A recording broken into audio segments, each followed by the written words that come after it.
मित्रों, यह तो हम जानते हैं कि पृथ्वी पर जन्म लेने वाला कोई भी प्राणी अमर नहीं होता, अर्थात उसे एक ना एक दिन मरना ही होता है।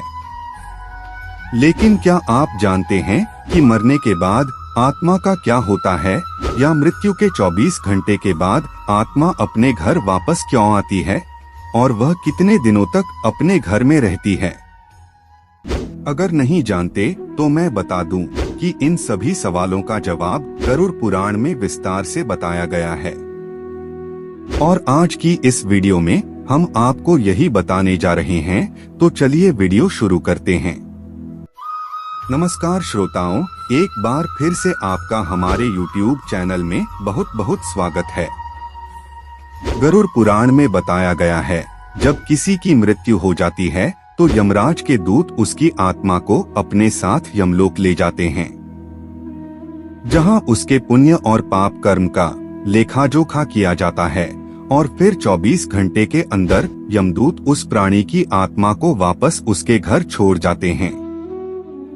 यमदूत के द्वारा वापस छोड़ जाने के बाद मृतक की आत्मा अपने परिजनों के बीच ही भटकती रहती है और अपने परिजनों को पुकारती रहती है, लेकिन उसकी आवाज कोई नहीं सुनता। यह देख मृतक की आत्मा बेचैन हो जाती है और जोर जोर से चिल्लाने लगती है, तब भी उसकी आवाज को कोई नहीं सुनता।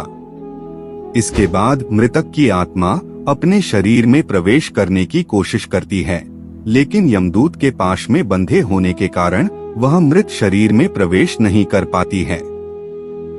इसके अलावा गरुड़ पुराण में बताया गया है, किसी की मृत्यु हो जाने पर जब उसके परिजन रोते बिलखते हैं तो यह देख मृत आत्मा दुखी हो जाती है और वह भी रोने लगती है, लेकिन वह कुछ कर नहीं पाती और लाचार होकर अपने जीवन में किए गए कर्मों को याद करके दुखी हो जाती है। गरुड़ पुराण की माने तो जब यमदूत मृतक की आत्मा को उसके परिजनों के बीच छोड़ जाते हैं तो उसके बाद उस आत्मा में इतना बल नहीं रहता कि वह यमलोक की यात्रा तय कर सकें। गरुड़ पुराण के अनुसार किसी भी मनुष्य की मृत्यु के बाद जो 10 दिनों तक पिंडदान किया जाता है, उससे उस मृत आत्मा के विभिन्न अंगों की रचना होती है और फिर 11वें और 12वें दिन जो पिंडदान किया जाता है, उससे उस मृतक आत्मा की शरीर रूपी मांस और त्वचा का निर्माण होता है।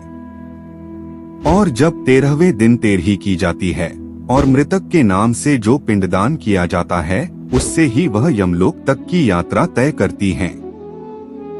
अर्थात मृत्यु के पश्चात 13 दिनों तक जो मृत आत्मा के नाम से पिंडदान किया जाता है, उसी से आत्मा को मृत्यु लोक से यमलोक तक जाने का बल मिलता है।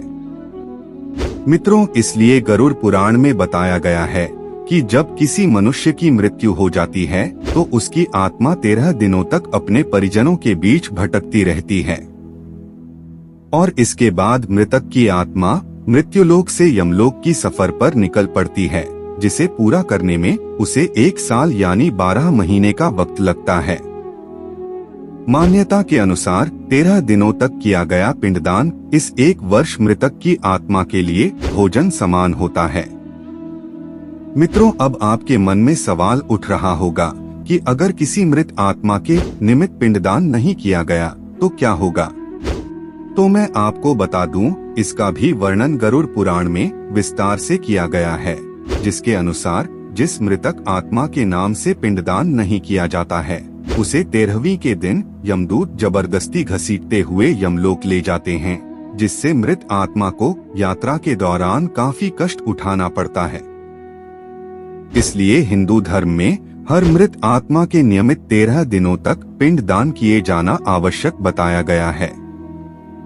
इन सब के अलावा गरुड़ पुराण में यह भी बताया गया है कि 13वीं के दिन मृतक के निमित्त परिजनों के द्वारा किया जाने वाला भोज कर्ज लेकर किया जाए तो मृत आत्मा को शांति नहीं मिलती। मृत आत्मा को इन बातों का बड़ा ही कष्ट होता है, मन ही मन सोचता है कि काश मैं अकेले ही कष्ट उठाता। साथ ही गरुड़ पुराण में यह भी बताया गया है कि जो मृतक के परिजन को कर्ज लेकर भोज करने पर मजबूर करता है, ऐसे इंसान को यमराज कभी भी क्षमा नहीं करते और उसकी मृत्यु के बाद उसे कई तरह की यातनाएं देते हैं, और फिर उसे वापस मृत्युलोक में भेज देते हैं। साथ ही गरुड़ पुराण में यह भी बताया गया है कि जो मनुष्य जीवित रहते पुण्य कर्म करता है उसे यमदूत मृत्यु के 13 दिनों बाद अपने साथ यमलोक ले जाते हैं और ऐसी आत्मा को मृत्युलोक से यमलोक तक जाने वाले मार्ग में किसी भी तरह का कष्ट नहीं भोगना पड़ता। वहीं जो मनुष्य अपने जीवन काल में बुरे कर्म करता है उसे यमदूत पूरे रास्ते कई तरह की यातनाएं देते हैं, जिससे वह थर थर कांपने लगता है और यमदूतों से बार बार क्षमा मांगता है, लेकिन यमदूत उसे क्षमा नहीं करते।